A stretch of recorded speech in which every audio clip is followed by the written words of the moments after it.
Hey, what's up you guys? Welcome back to my channel. If you're new here, my name's Tara and I make videos about digital planning and different ways that you can get creative with your iPad. So if that sounds like something that's of interest to you, feel free to hit that subscribe button and ring the notification bell so that you never miss a video.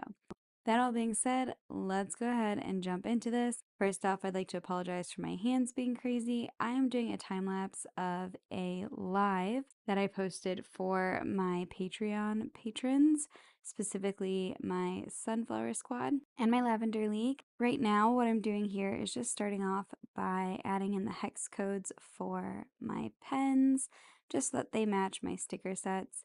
And I always put this little sticker up here for you guys to customize, and use these in your planner. But unfortunately, I left the sticker up for the entire video, so I apologize. But what I'm doing now is I'm just taking an element as per usual, and I just covered up all the parts I want to customize. And I also wanted to customize the days of the week here, so I found an old element from, I believe, my June plan with me. And I was just going to change this orange part and change the color, but I realized it was crooked, so I just deleted it. And instead I went in and I grabbed this gradient sticker that I have and I pasted that into my planner, rotated it, and started sizing it. And Goodnotes restricted me, so if you feel like it won't resize anymore, just go ahead and zoom in and it'll let you just make it a little bit smaller. So once I was happy with this, I turned on text only, and I just selected that and cut it and pasted it on top, and then I changed the color to white, but I realized that the text was also crooked, and this was so frustrating to me.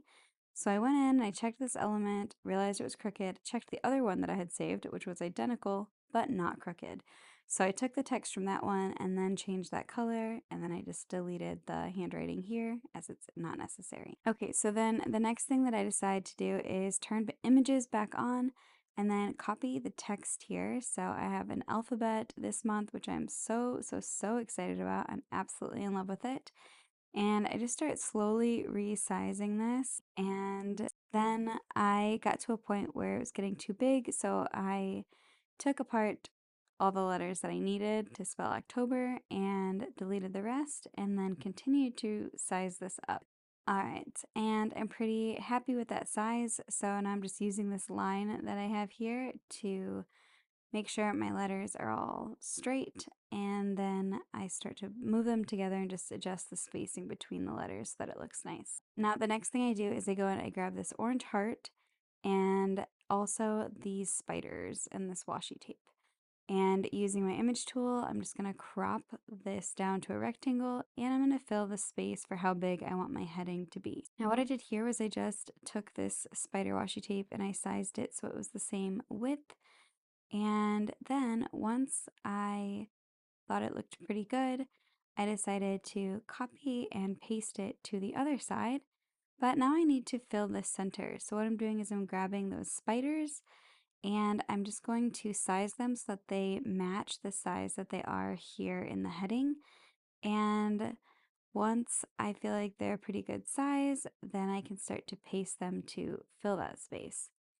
The other thing I can do is I can take the ones that are on the edge of the washi tape that have been cut off, and I can place a spider over top of it so that it doesn't look like it's cut off anymore.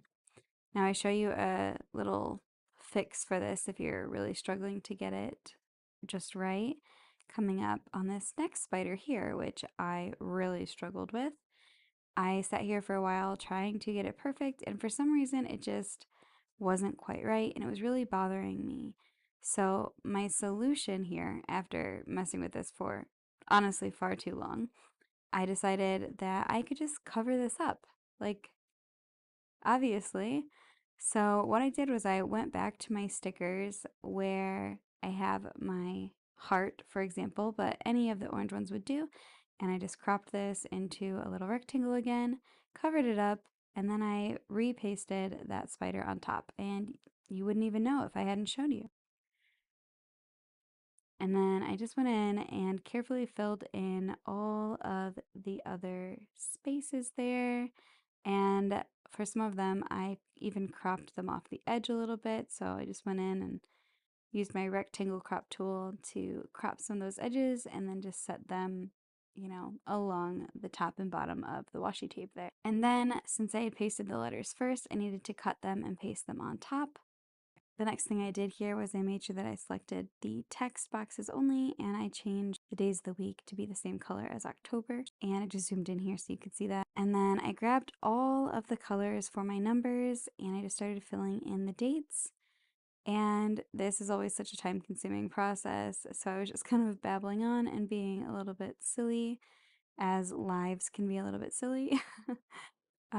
But what I ended up doing was realizing I could just do this super easy shortcut because I'm counting by fours and the number of circles here is divisible by 4. And so I'm just taking my lasso tool and deleting what I don't want and then going in and placing these all around.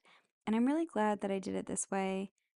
Most of the time I use all 4 colors, but sometimes I change my mind. In this case, I think it was really smart to use the 4 colors because I don't know about you, but I can tell just looking at the heading that the colors, they don't really look like they're going together. And so using all 4 of the colors here really kind of pulls the whole look of it together.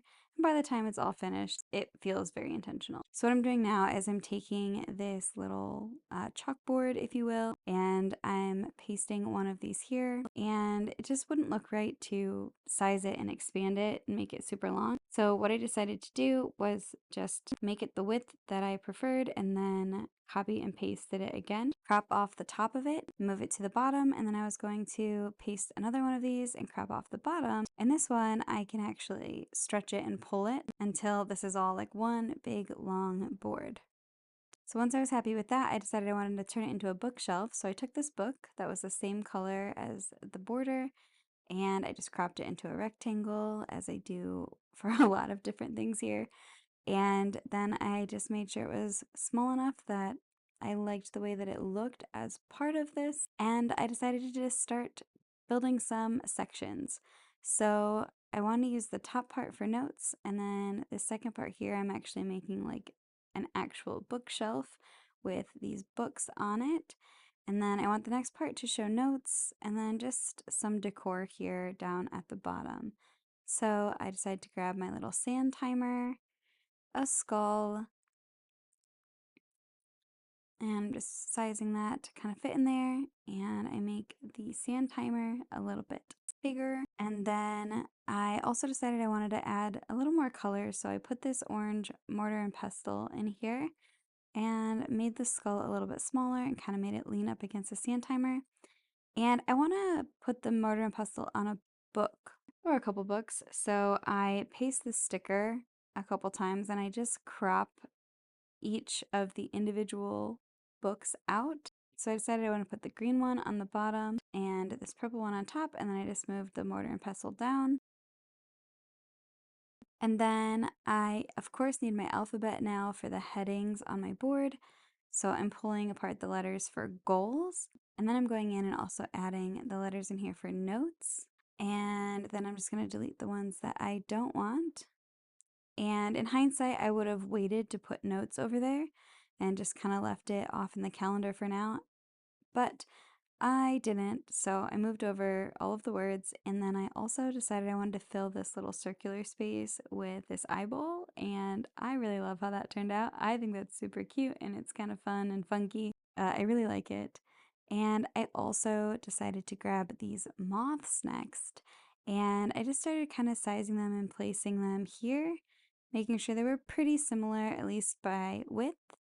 And then since the one moth is a little bit smaller, I moved it to the middle. And then I started to move up my shelves and adjust accordingly. So this is why I said I should have done the goals section first, because then I wouldn't have had to move all of the individual letters here for notes.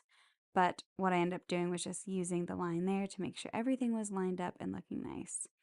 And honestly, I am in love with this. I think it looks so incredibly good. I'm really, really happy with how it turned out. And I hope that you guys like it too. But other than that, that's all for this video. Thank you guys so much for tuning in, and I will see you guys in the next one. Bye!